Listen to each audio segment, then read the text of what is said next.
Carrie Myers, MS, helps Christian women anchor into their God-given worth and break the rules holding them back so that they can cultivate kingdom-level confidence and create lives they love and that they don't want to run away from. She's got the degrees, but it's her experience that's taught her more than any textbook could. And that is what she brings to you today. Her story so that you can learn from it and shorten your journey from where you are now to where you want to be. Carrie Myers, welcome to the BRI Talks stage. Thank you so much, Terry Lee. Those are a couple of tough acts to follow, ladies. I have a question. Who here has a childhood memory of a Christmas or birthday? Anyone? Yes. So I remember one from when I was around 6 or 7 years old, and it was Christmas morning. My brother, sister, and I woke up and we were so excited to open our presents. We went running down to our parents' room yelling, it was time to open presents. And we found them sleeping. What did you think I was going to say? And they weren't too happy that we had woken them up at 2 o'clock in the morning and promptly told us to go back to bed. But do you remember that excitement as a child when you knew there were gifts to open, gifts with just your name on it? And what kid can resist ripping into wrapping paper to reveal something they've been asking for? Even as an adult, I still get excited. There's even a physiological response in our bodies when we receive a gift. Dopamine, one of your feel-good happy hormones, and oxytocin, which is a hormone that encourages feelings of love and bonding and attachment, are released in the brain when you receive and give a gift. It also happens when you shop. Hello, retail therapy. Now, imagine with me for a moment that you receive a gift on your birthday, literally the day you were born. The gift is addressed to you and it says, with love, Papa G. But for whatever reason, the gift goes unopened. Now, I'm not going to tell you what this gift is yet, but I'll give you a clue about what it is. If you don't open the gift, you will struggle with your identity and confidence, even as a believer. You see, I invited Jesus into my heart and life at age 14, but I was steeped in a culture of religious legalism that seemed to care more about following the rules than about nurturing a relationship with Jesus. So my vision of God was this ogre sitting up there waiting for me to screw up so he could punish me. I didn't see a loving father. I saw a mean, critical deity who expected me to meet standards that I knew I couldn't meet. And so through the years, I started taking on labels and beliefs about myself.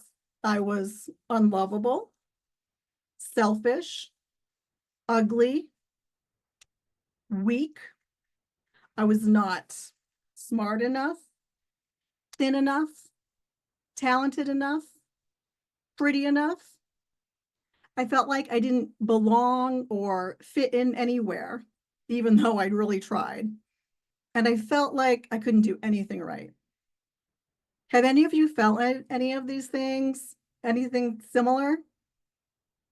See, we all have labels and limiting beliefs that hold us back from being who we're created to be. And these beliefs are actually formed very early in life. In fact, by age 7 or so, we've already formed foundational beliefs about ourselves, other people, and how the world operates.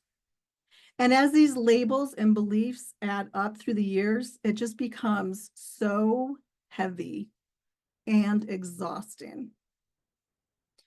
Fast forward from that childhood Christmas to my marriage ending in a very nasty divorce, and the labels quickly started multiplying. Horrible mother, horrible wife, failure, and still unlovable. I grew angry at God for not making my marriage work, and now for allowing my ex-husband to control our 4 sons and the situations that most divorced parents go through. I begged God to take the pain away. And when he didn't, I turned to my eating disorder, men, and substances to numb the pain. Yeah, I made a real mess out of my life. But I was still smiling on the outside. Most people had no idea how deep the pain cut. Does anyone else do that? You feel like you have to put on the happy face and pretend everything's just fine, nothing to see here, because everyone thinks you're strong and you can't let them see that really inside you're just a puddle of mush. I continued to beg God to take the pain away, but nothing changed. So I finally decided to do something to make it better. I mean, if God wasn't going to help, then it was time to help myself. I went to sleep that night knowing things would be better in the morning. The next morning, I awoke to both my cell phone and my home phone ringing back and forth, first one, then the other. Wait, I thought, does heaven have phones? When I tried to get up off my couch, which is where I fell asleep the previous night, I could hardly move. I felt like I was walking through wet cement. When I finally made it to the phone and tried to say hello, just a bunch of garbly gook came out of me. On the other end of the phone, I heard one of my best friends say, "Oh, Carrie, what have you done?" And she hung up on me. The next 3 days were a blur as I was in and out of consciousness in the critical care unit. The doctor said he couldn't believe I didn't have a heart attack, considering the bottle of pills I'd swallowed the night before. Good job, Carrie. You have now confirmed that you really are a failure and a loser. And as people in our small community found out about my suicide attempt, shame was stacked upon more shame. But ultimately, I knew I was still here for a reason. And so I started working on my mindset, changing my limiting beliefs, fears, and perfectionism. I learned about neuroplasticity and how when you practice new beliefs, new neural connections and pathways in the brain are formed. And I started teaching and coaching others how to do this. In addition to working on my mindset, I was also trying to build my self-worth. I mean, Oprah says you can, so it must be true, right? But something was still missing. See, I still had this view of God as this unloving, punishing God, which in turn influenced how I felt about myself. I was trying to do all this changing on my own. I knew I had to change my view of God. So I started to dig into the word more to find out who he really is. Turns out he's a kind, patient, forgiving, just, merciful, holy, loving Father. And not just loving, he is love. And this is just the beginning of who God is. The Bible also tells us who we are. For starters, we are loved, chosen, significant to God, free from shame, fear, condemnation, and we're complete in Jesus, which means we are enough when we team up with him. We're also gifted, powerful, made in his image, fearfully and wonderfully made. What?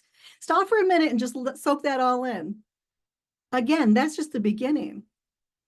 You see, sometimes we focus so much on our human genealogy and where our human traits come from. Like I have my mom's smile and hair, and my dad's nose and ears, my grandfather's hands, and my grandmother's build. But we forget we also have a spiritual genealogy. As Christians, we know the gift of salvation is free, and yet we still try to earn our worth. But our worth is also a free gift. There is nothing you can do to earn it. You cannot get more of it or have any less of it. You have as much worth as any other human being, no more, no less. In fact, it's your birthright. You were born with it. And your worth is not dependent on anything other than the fact that you are human. Your worth does not depend on your appearance, the size of your body, your IQ, the size of your bank account or house, or what kind of car you drive. And when I finally accepted my God-given worth and began to anchor into it, things really started changing. And the changes, they weren't just head level, they were heart level changes. You see, self-worth implies that your worth comes from yourself and that it's dependent on what you do or have. But when you accept your God-given worth, watch out. Total game changer. Now your confidence no longer depends on your circumstances and what others think of you. It no longer takes you on this terrifying carnival ride high 1 minute because people applauded your last Facebook post, only to come crashing down the next minute when an internet troll tells you how utterly stupid you are and that he hates your laugh. No. When you've anchored into your God-given worth, the labels, they no longer stick. You start to see yourself as God sees you. Did I get them all? And you cultivate kingdom confidence that is solid and unshakable. So I ask you, have you opened your gift? If not, I urge you to open it now and get ready to step into the person you were created to be and cultivate true confidence that will create radical change in your life and the lives of others. You were made for more, and you were made for such a time as this. Thank you.